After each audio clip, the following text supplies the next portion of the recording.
Situs Gunung Padang mulai dilaporkan oleh peneliti Belanda, Enjekrom, tahun 1914.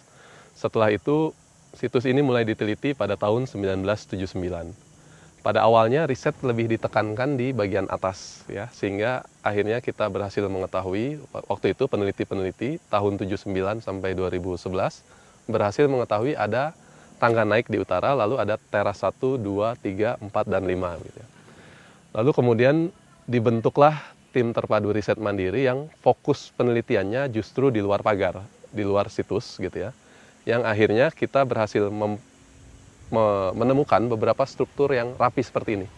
Ini sisi tenggara, dan ternyata di sisi tenggara ini ada semacam terasering terus ke bawah sampai ke arah sungai. Ya. Nah, hal ini menunjukkan bahwa situs Gunung Padang itu sebenarnya adalah suatu konstruksi yang melingkari bukit. Jadi dia mengelilingi bukit. Kita menemukan struktur seperti ini tidak hanya di utara, tidak hanya di tenggara, tapi di barat juga ada, di timur juga ada. Dia jadi seperti mengelilingi, gitu ya. Nah, karena konstruksi yang seperti ini, akhirnya kita berhasil menyatakan, gitu ya, bahwa situs Gunung Padang itu lebih luas dari perkiraan sebelumnya.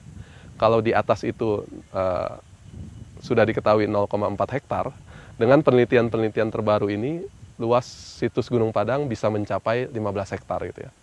Nah, hal ini patut menjadi perhatian karena katakanlah bangunan terbesar Indonesia itu adalah Candi Borobudur gitu. Satu single monumen itu, Candi Borobudur itu luasnya 1,5 hektar.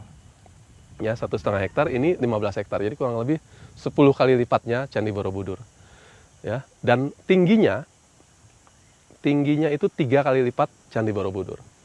Candi Borobudur tidak dimaksudkan untuk direndahkan gitu ya, tapi sebagai pembanding saja bahwa ketika kita menemukan Borobudur, ketika kita memugar Borobudur, ketika kita semangat memunculkan peradaban yang ada di Borobudur, itu luar biasa sekali antusiasmenya gitu ya. Nah, mudah-mudahan antusiasme yang sama, bahkan harusnya lebih, itu juga diterapkan di situs Gunung Padang begitu ya.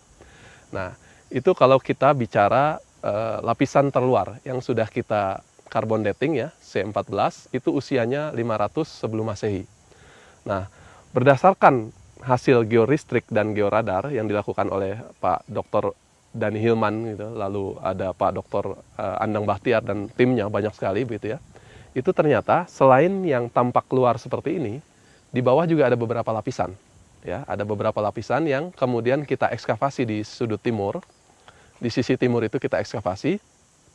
Pada kedalaman 2 meter kita temukan lagi struktur. Jadi mungkin bisa dibayangkan di bawah ini ada lagi sebenarnya. Ya, di bawah ini ada lagi dan strukturnya lebih rapi. Di antara struktur itu ada semacam perekat ya, yang ketika sudah dimasukkan ke laboratorium itu bisa disebut sebagai semen purba. Dan ketika kita masukkan ke laboratorium, ya, usianya berapa? Ternyata usianya 5.900 sebelum Masehi. Saya tercengang, kami juga tercengang begitu, karena angka itu jauh lebih tua dari piramida di Mesir, yang angkanya 3.000 sebelum Masehi.